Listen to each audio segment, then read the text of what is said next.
Welcome to Catholic in America. Today we're going to be talking about the current phenomenon of married couples not wishing to have children. Some of the things we'll be talking about is the reasons for why people are choosing not to have children, as well as the Catholic response and what is our response as Christians.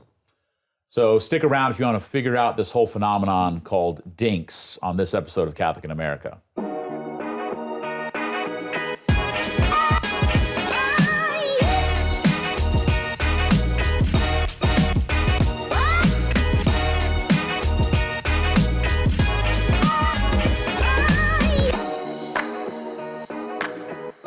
Welcome back to Catholic in America. Today I'm joined by my co-hosts, Father Michael Nixon and Father Tom Dillon. My name is Father Doug Martin, and we're so glad that you're joining us today as we talk about this phenomenon of childless marriages or marriages where the couples choose not to have children. This phrase too is DINKs, dual income, no kids. This has been introduced to us, and I hate that word. Let me just say, not the people. I don't hate the people, but we'll use that word too. DINKs. Is it okay? Can we say DINKs? Is that all right? Yeah, we're gonna get We're probably censored on YouTube. We're going to get blasted on YouTube regardless. So I think it's easier than saying the whole thing, dual Right. income, no kids all the time. So yeah, we can say DINKs, and if that offends someone, that won't be the first time we've offended right. someone. So yeah. It's not an offensive word. It just sounds. It just sounds weird. it just Anyway, sounds that's just my thoughts. Yeah, it brings me back to boys' life. Man.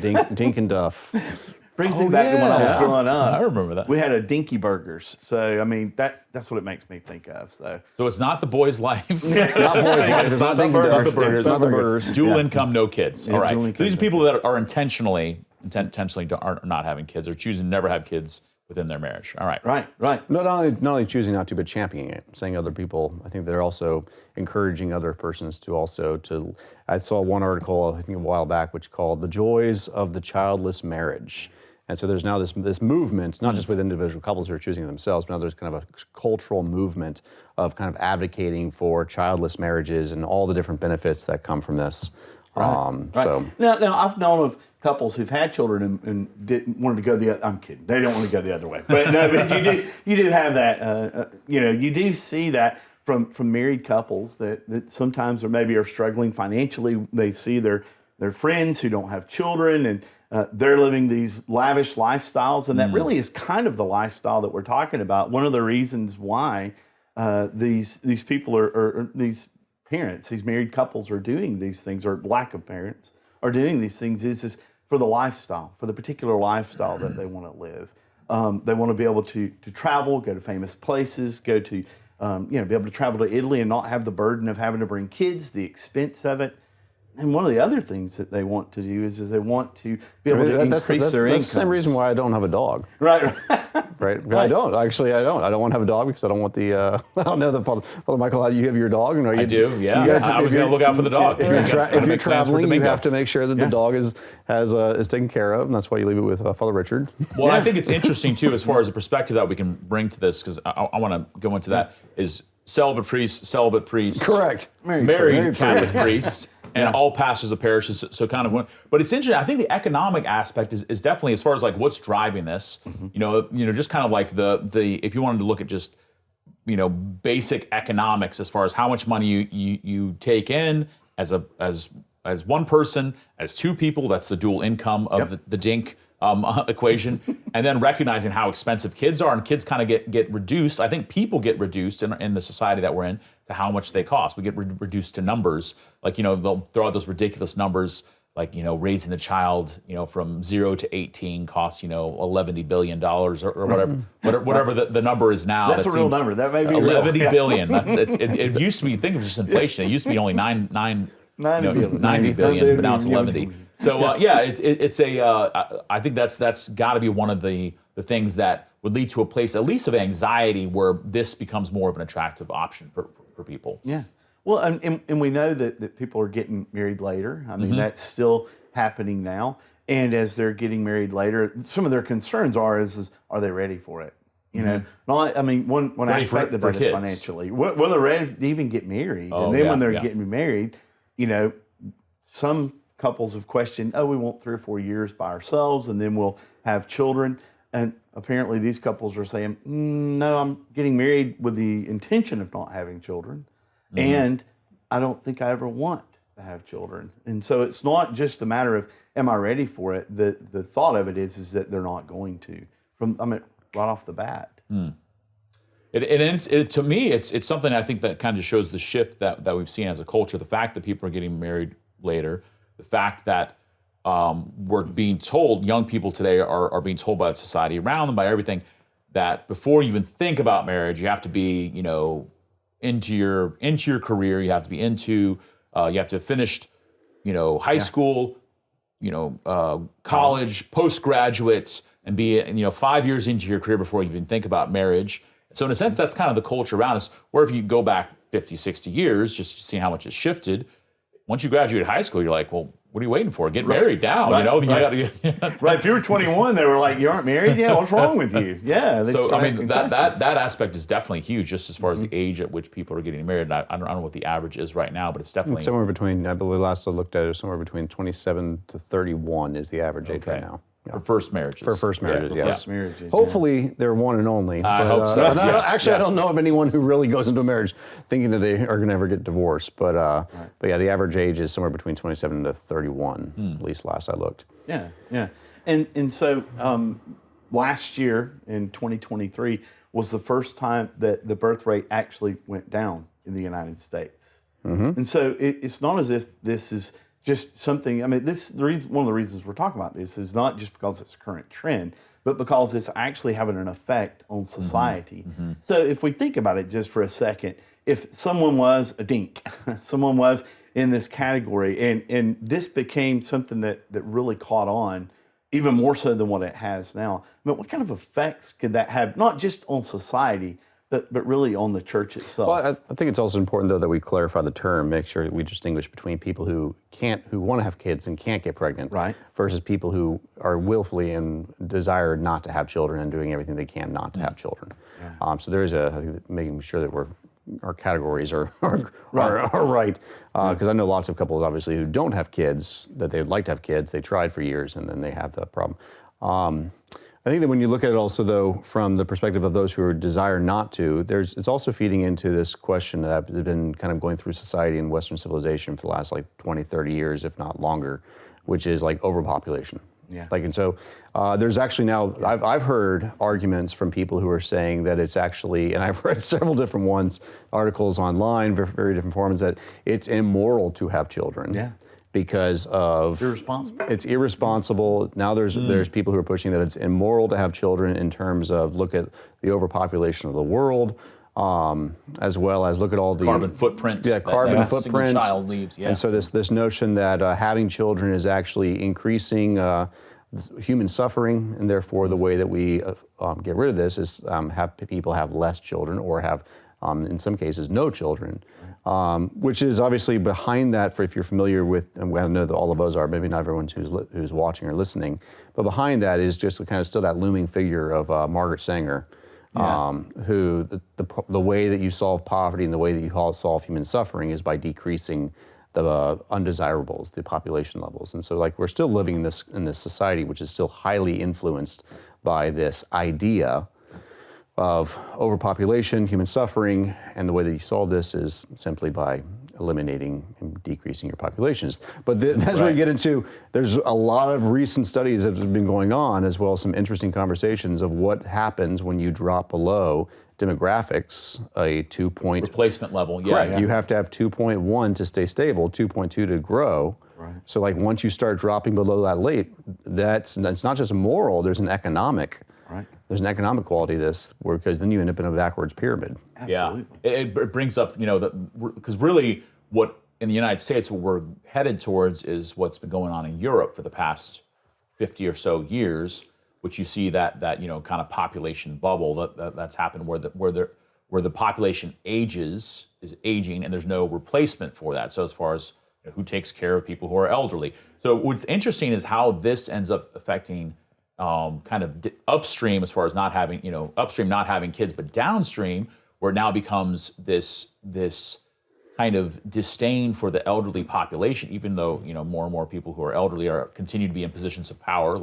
In the United States, our presidential race is going to be Two 80-year-olds. Two 80-year-olds going at it, apparently, this recognition. But this this thought of either they're clinging to power or seeing their lives as that we need to get rid of them because paying for, retired parents and grandparents is expensive and takes a workforce in order to do it. Again, this is kind of the basic economics aspect of it.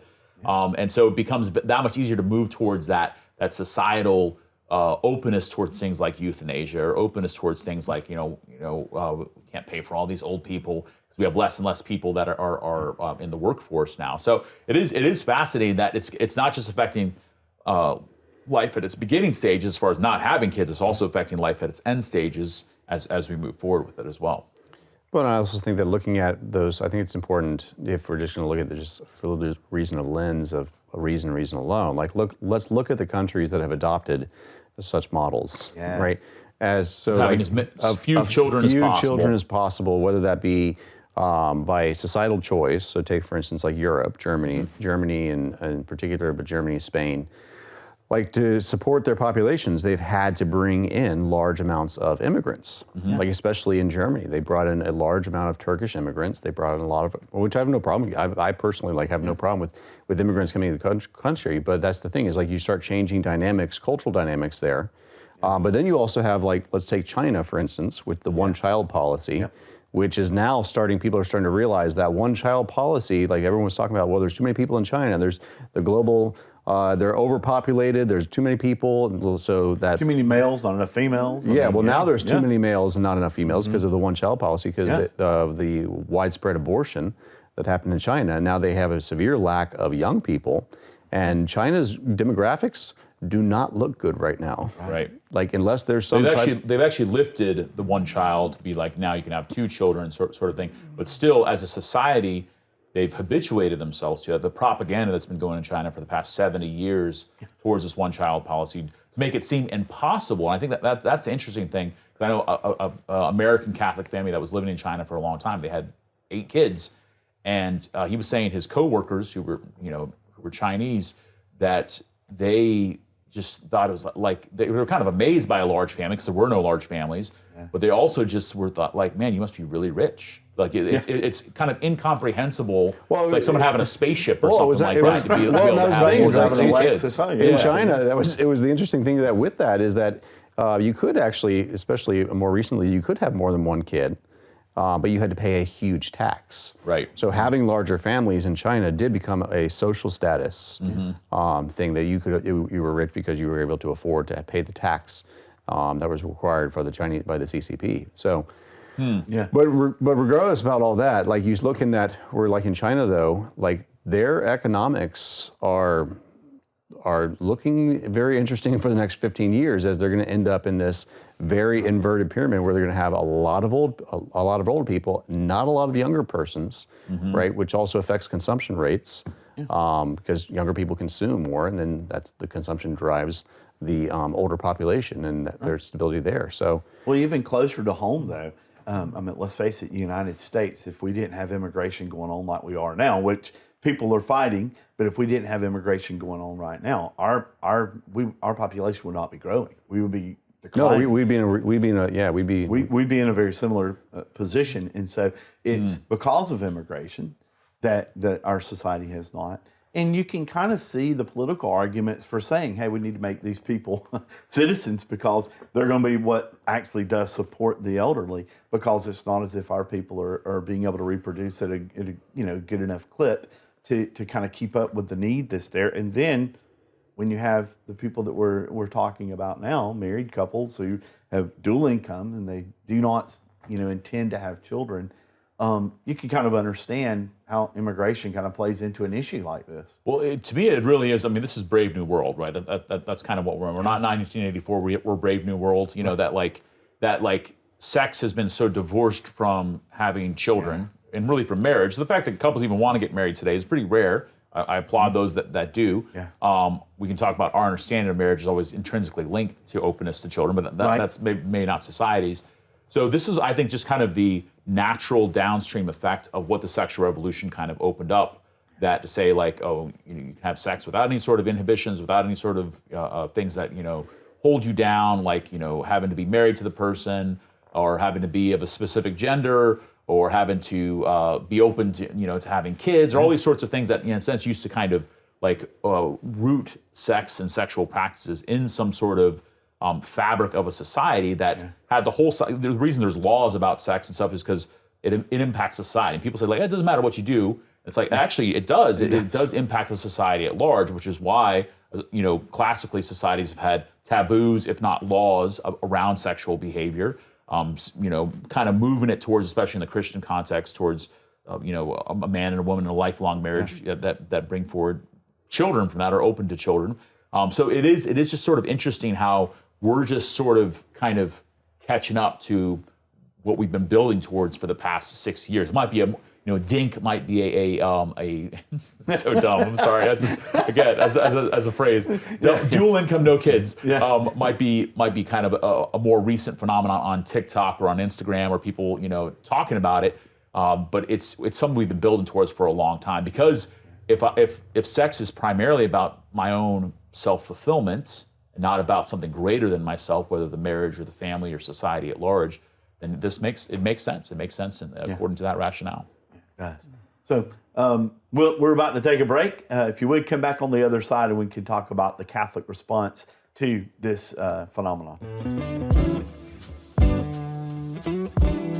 Whatever the original intent for social media was, it probably wasn't this. Well, I'm sure you've seen this viral video. And to the B. Gaming Week Day 3. This egg is the most liked Instagram picture. Yikes. See what I mean?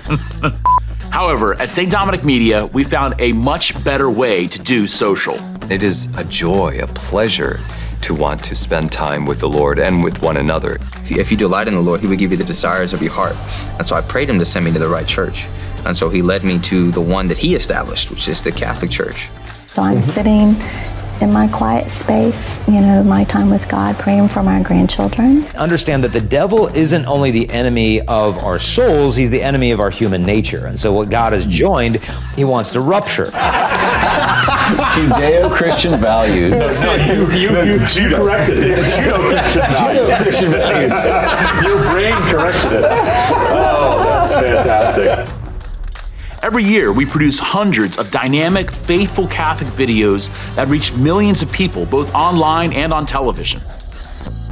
At St. Dominic Media, we're doing the heavy lifting of creating good, quality Catholic content, and we'd love for you to partner with us, either by visiting stdominicmedia.com and following the share link, or by using the offertory envelopes offered by your parish from OSV. Help us sow seeds far and wide as we use new media's potential for good. Together, let us invest in and grow the kingdom.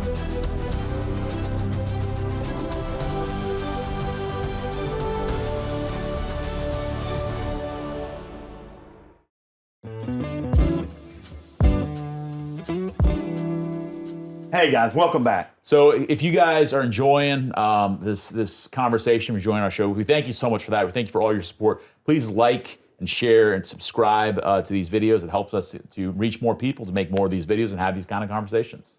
You said that conversation. What conversation is about, Father We're Brian? talking about DINKs. DINKs, okay? there we go. That's Yeah. Dual income, no kids. Your new favorite word. Absolutely. So someone brought up the point before we got rolling today about this phenomenon again of like this van life, this vlog life of married couples or couples getting together, and where Younger couples. Not older persons in their RVs traveling around. Gen Z age range. This kind of becomes almost like the dream of like being, if I can be a YouTube star, I go to cool places, you take cool pictures, and I can do this with the person and with my spouse. And this is not a vacation. Long time. Yeah, this is not a vacation. This is life. Life.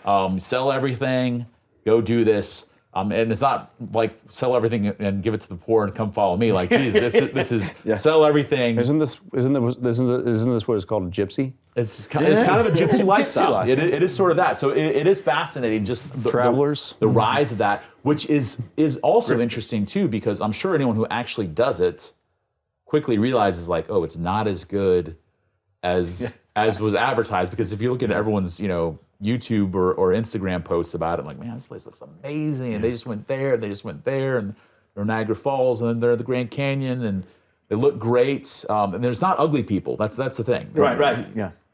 It's attractive people doing this. And there's a certain kind of attractiveness to that. There's nothing inhibiting them from being able to do this. And kids would be the great You're married, Doug. You know I can tell you, we don't go to Disney World every year. I can tell you that.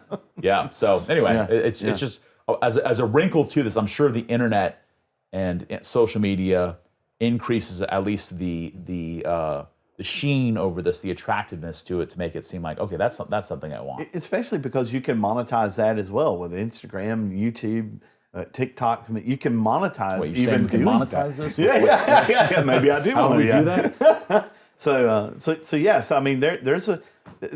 I mean, people aren't doing this because it's not attractive. I mean, there definitely is a certain amount of an appeal to it, and there's a certain sense that we all would understand. Hey, going off for a couple of years and going off with your favorite person and traveling the world or the country or whatever it is, it's not a bad thing. But when you want to do that the rest of your life, is that a bad thing? That's the question that we're presenting and talking about now. So from a Catholic perspective, I mean, there's lots of perspectives out there, but from a Catholic perspective, how do we view this lifestyle?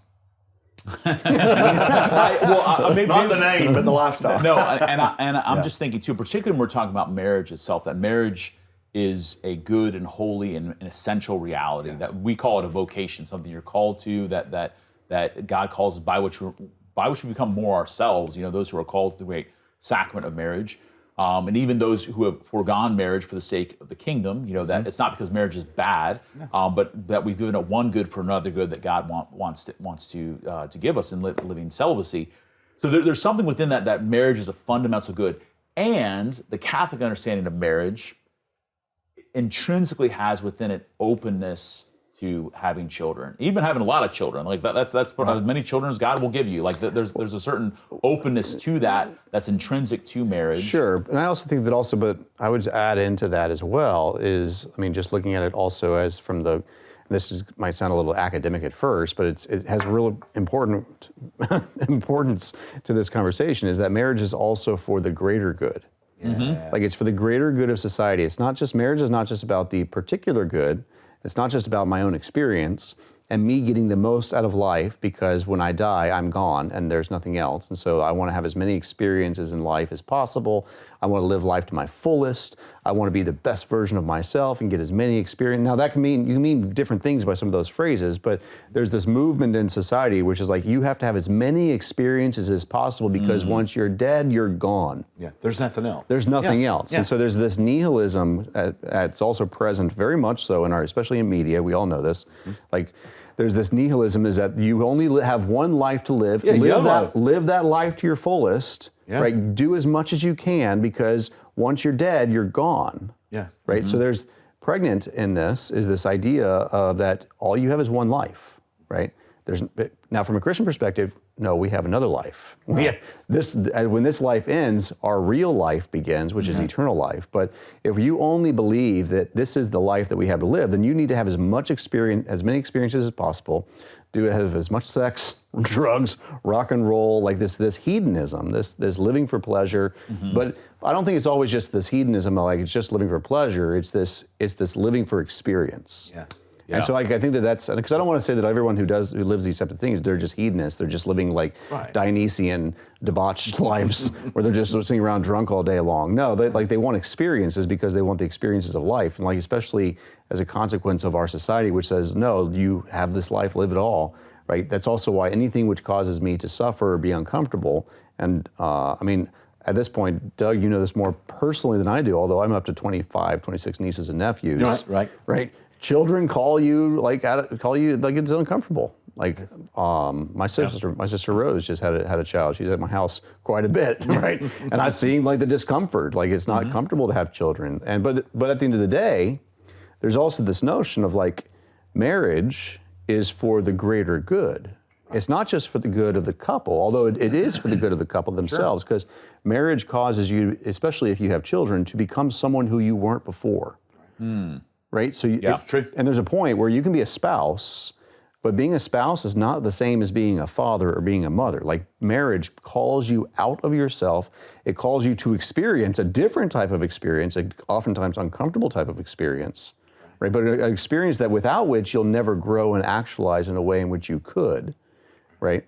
And this is why some people long for children, like they desperately desire children. They can't have children, right? Because they want to have that experience. But that's the whole thing, is like, what type of experiences are we living for? Superficial, transitory, passing experiences that are fun. Like I ski, I'm big into experiences as well. But there's this question of like, where do we find that hope in something which provides lasting meaning? And that's why, even on the level of the common good, like marriage is good for the individual person, but it's not just about them, right? Marriage is also about the good of the child, but it's also for the greater good of the, like if you don't have a society with marriages, specifically healthy marriages, if you don't have a society with healthy marriages, you will have a complete societal collapse. Like you have to have children. Like society has to have at least 2.1. You have to have at least 2.1. So per couple. Per couple. Like in order to be sustainable. So if you're having none, and that's to be at like, that's sustainable. That's replacement. That's replacement. That's to keep replacement levels, and that's where people promote this idea of overpopulation, because really, there's really. That Malthusian lie has been debunked multiple times by multiple. We're still running on numbers that they were generating in the early 20th century. You have to, but if you're having a good chunk of society which is no longer having children, well, the question is like, what's the societal impact of the greater good for society? And that's the thing, is like when societies get to a certain point where they become so rich, as Western civilization, especially in the United States, and that's the thing, is like if we did not have the Hispanic population, which is coming in from across the border, some legally, some illegally, and obviously I'm all for legal immigration. Like that should be the predominant way in which people are immigrating. But regardless, if you didn't have both illegal and legal immigration, we would be in a catastrophic already.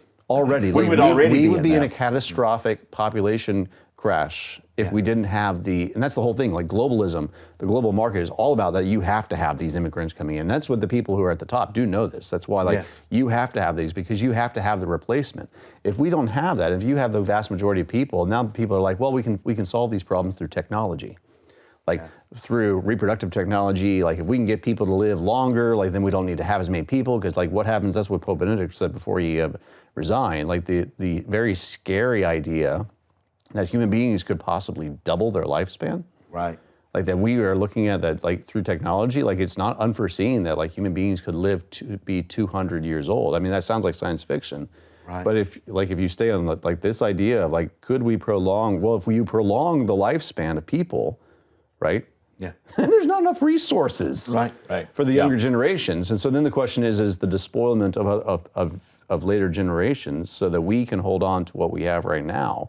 So like, but in this, that's the whole point. Like if you destroy the foundation of society, which is the marriage, which is the human family.